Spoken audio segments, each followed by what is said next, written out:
தற்போதைய அண்மை செய்தியை பார்த்துக் கொண்டிருக்கிறோம். கோயம்பேடு மற்றும் போரூரிலிருந்து ஆம்னி பஸ்கள் இயக்கப்படும் என ஆம்னி பேருந்து உரிமையாளர் சங்கம் அறிவித்திருக்கிறது. கிளாம்பாக்கத்திலிருந்தே வெளியூர் செல்லக்கூடிய பேருந்துகள் புறப்பட்டு செல்லக்கூடிய நிலையில் தற்போது ஆம்னி பேருந்துகள் இயக்குவதற்கு தொடர்பான ஒரு அறிவிப்பு வெளியாகியிருக்கிறது. கிளாம்பாக்கம் வழியாகவும் ஆம்னி பேருந்துகள் செல்லும் என்றும், கோயம்பேடு மற்றும் போரூரிலிருந்து ஆம்னி பேருந்துகள் புறப்படும் என்றும்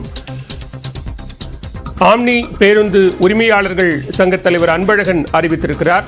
கூடுதல் விவரங்களோடு இணைகிறார் செய்தியாளர் வேல்முருகன். விவரங்களை பதிவு செய்யலாம்.